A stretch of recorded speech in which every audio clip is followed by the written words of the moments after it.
তো 2 দিন ধরে অনেকেই দেখতেছেন ভাইরাল ফারহানা বিথি আপুর হচ্ছে যে মাকে পাইছে। উনি হচ্ছে যে পোস্ট করছেন যে 20 বছর পর মাকে ফিরে পেল, কিন্তু এর আগে হচ্ছে যে আপনারা সবাই দেখছেন যে বারবার বলছিল তার মা নাই।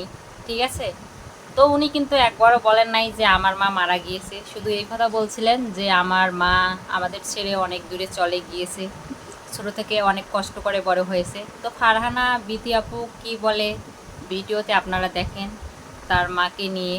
অবশ্যই আপনারা ভিডিওটা দেখবেন, তারপর আপনাদের মতামত জানাবেন। তা করে নিয়েছি। অনেকেই কমেন্ট করছেন আমি তো বলে এসেছি আমার আম্মু নেই, তাহলে কোথায় থেকে আসলো? দেখেন, আমি সব সময় বলে এসেছি আমার আম্মু নেই। আমরা ছোটবেলা থাকতেই আম্মু আমাদের ছেড়ে চলে গিয়েছিল। কোথাও কি আপনি দেখাতে পারবেন যে আমি বলেছি আমার আম্মু মারা গেছে? কোনোদিনও বলি নাই। তবে আমি দেখলাম আমার মতো অনেকেই এরকম হতভাগী হয়ে আছে যারা এখনো তাদের মাকে ফিরে পায়নি। পৃথিবীতে কত রকমের মানুষ আছে, তাই না? মানুষের জীবনে কত গোপন কষ্ট থাকে তাকে কেউ জানে? আপনাদের কাছে রিকোয়েস্ট থাকবে আপনারা আমার বাবা মাকে নিয়ে কোনো ধরনের বাজে মন্তব্য করবেন না, যেহেতু কাহিনী শেয়ার করব। তো হচ্ছে যে অনলাইনের বাইরে মানুষের অফলাইনে আলাদা রকম একটা জীবন থাকে। ঠিক আছে, মানুষ অনলাইনে শুধু সুখের মুহূর্তগুলো তুলে ধরে, মানুষের দুঃখ কষ্টের মুহূর্তগুলো তুলে ধরে না। যদি দুঃখ কষ্টের মুহূর্তগুলো তুলে ধরতো তাহলে সিনেমার কাহিনী কেন, স্টার জলসার কাহিনী কেন, জি বাংলার কাহিনী কেন, সব কাহিনীর থেকে হার মানতো মানুষের বাস্তব জীবনের কাহিনী। মানুষের জীবনে এমন কিছু কিছু ঘটনা ঘটে যা বলা যায় না, যেটাকে সিনেমার কাহিনীকেও হার মানায়। বুঝতে পারছেন? তো হচ্ছে যে ফারহানা বিথি আপু ওনার মাকে ফিরে পাইছেন, আলহামদুলিল্লাহ। যাদের মা দূরে আছে বাচ্চাদের ছেড়ে, তাদের মা যেন ফিরে আসে নিজের ছেলে মেয়েদের কাছে। তো সবাই দোয়া করবেন ফারহানা বিথি আপু যেন তার মাকে নিয়ে ভালো থাকে। তো ফারহানা বিথি আপু বলছে যে যে হচ্ছে যে কি থেকে কি হয়েছে, কোথায় হারিয়ে গেছিল ওনার মা, আবার কিভাবে ফিরে আসলো, এটা অনেক বড় একটা কাহিনী। উনি অবশ্যই বিস্তারিত বলবেন ভিডিওর মাধ্যমে। তো অবশ্যই আপনারা অপেক্ষা করেন। হুটহাট হচ্ছে যে ওনার বাবার নামে বা মায়ের নামে বাজে বাজে মন্তব্য করেন না, ঠিক আছে?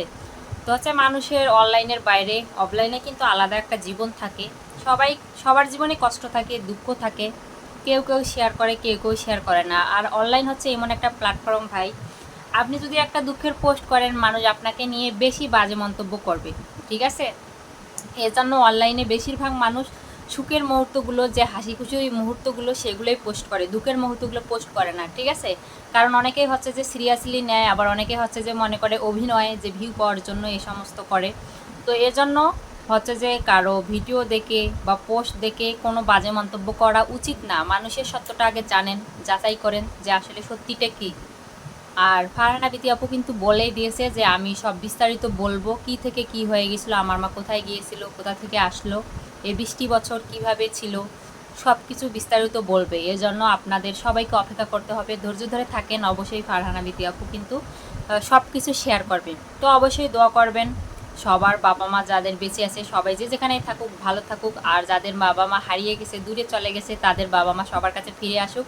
আসলে এই মুহূর্তটা কিন্তু অনেক সুখের, আবার অনেক কষ্টেরও, কারণ অনেক বছর পর মাকে ফিরে পেল, 20 বছর পর। তো দোয়া করবেন ওনার মায়ের জন্য, ওনার জন্য, ওনার বাবা মাকে নিয়ে যেন অনেক ভালো থাকে। তো আমিও দোয়া করি, দোয়া ও শুভকামনা রইল ফারহানা বিথি আপুর জন্য, ওনার মাকে নিয়ে যেন অনেক ভালোভাবে থাকে। তো আল্লাহ হাফেজ।